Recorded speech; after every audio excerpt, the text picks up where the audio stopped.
Why, hello there YouTube, and welcome to a Revolting review with me, Random Ross. So, today I am reviewing Pet Sematary. Yes, the 1989 original. I thought as the remake is coming out, I thought I'd revisit and review the original from 1989. This is directed by Mary Lambert, and screenplay written by Stephen King. It's based on Stephen King's 1983 classic novel, and this stars Dale Midkiff, Fred Gwynne or something, Denise Crosby, Brad Greenquist or whatever, Michael Lombard, Miko Hughes, Blaze I'm butchering that name. So this is a 1989 supernatural horror based on the book by Stephen King, and this film is King approved, which means Stephen King liked it. Well, I'm assuming he liked it because he even had a cameo in the film. So, this film, it's basically, if you know the plot by now, this follows the Creed family who move into this house that's on a busy highway with trucks, and in the backyard, well, the back of their house is a forest that leads to a pet cemetery where kids are buried there, cats and dogs that have been roadkilled, and they meet this neighbour. They meet their neighbour, Judge Crendel, played by Fred Gwynne or whatever his name is. I just know him as Herman Munster. That's what he wants to be, Herman Munster. And at first the family pet, Church, who's a cat, dies, gets run over, and Judd shows Lewis Creed, Dale Midkiff, the Pet Sematary. But beyond that is an ancient burial ground from Native Americans, which is owned by the Wendigo, an ancient Native American creature. And Judd explains that you can bring back the dead, but they don't come back the same. So yeah, he buries the cat, they bring it, it comes back, and then the cat's just evil in it. Anyway, they're playing happy families and that. And then the son, Gage Creed, is killed in a truck accident, which is sad. But then, overcoming grief, Lewis buries him in the burial, and he comes back as an evil little zombie and causes all kinds of terror and mayhem with the cat church. So yeah, that's all I'll say. So let's get on to my likes and dislikes about this one. First of all, I like the musical score in this. The music was unsettling, it was creepy, and from watching that I knew it was bound to be a horror. Another thing I liked was our leads in this, Dale Midkiff playing Lewis Creed, and also Denise Crosby, who played Rachel Creed in this, she played Rachel in this. We also got a cameo in this from the author himself, Stephen King, which I thought was, like a good Easter egg in there. Yes, so that's why I assume it's King approved. I also liked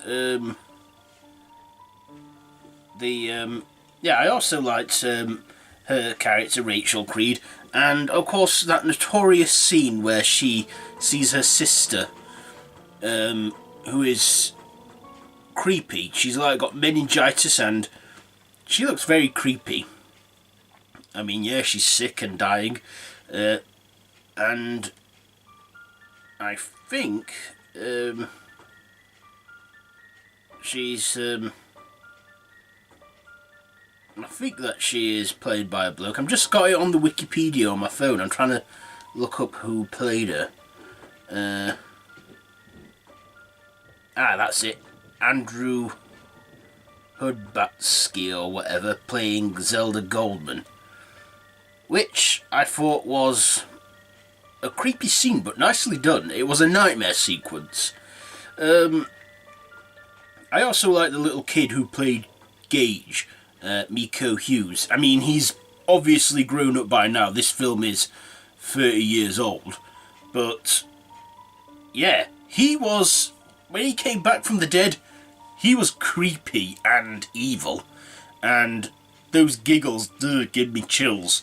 I also like the cat they got, Church. I don't know if they got various cats, but I do know that they had that cat at Church. I also like Judge Crendell's character. He looked like a nice old guy, and yeah, he was an okay character. I also thought that Ellie Creed, I don't think her character had much development, at least not to my knowledge. She, but in this new remake, she's got more of a part in this. Yeah. What else did I like? Yeah, I just like the whole atmosphere. And you know what? This film, when I first watched this film, I was 12. Yeah, I was 12 years old. And I can remember exactly what happened when I watched this film. I watched this film, and when it finished, it scared me so badly, I literally didn't sleep the night I watched it. I remember laying awake that night just thinking about it, and I couldn't stop thinking about it, and I could not sleep. And I remember laying in my bed, and I remember it becoming light as well. I just could not sleep because it creeped me out that badly.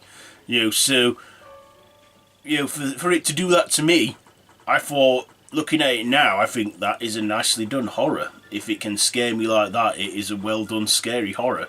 Because I did find it scary. I mean, when I was 12, I was only starting to come into the genre of horror. I mean, before I just liked comedy and that, but, as I got a bit older into my teens, I did start to embrace the horror. And this film, Pet Sematary, is one of my early ones. And yeah, it creeped the hell out of me. I also like the character of, what was the ghostly kid's name? Was it, God, what was his name?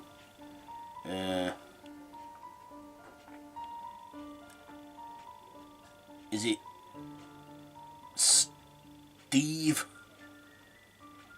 Masterson or something? Who was the ghost boy?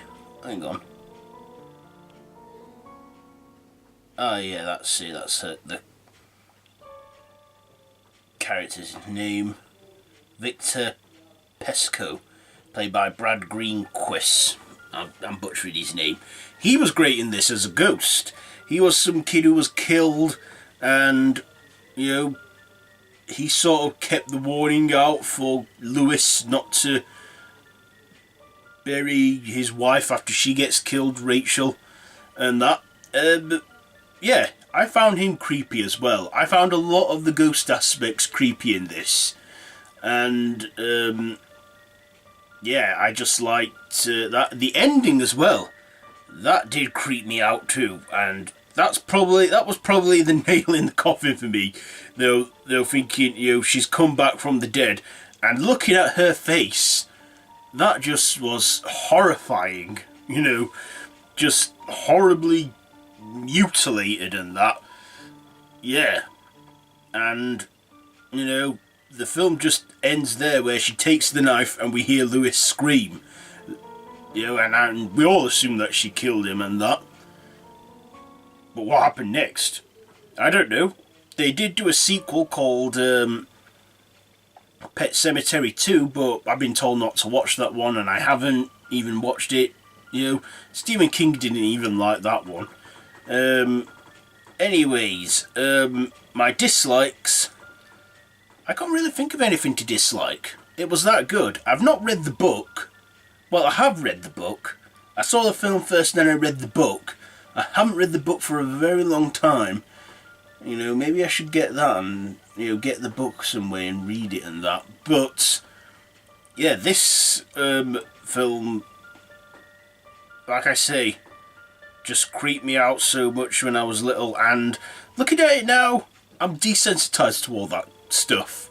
But back then, yeah, you really messed me up. My dislikes, I can't really think of any. I mean, I suppose the opening was a bit slow, but it wasn't really that slow. It was quite fast paced. Yeah.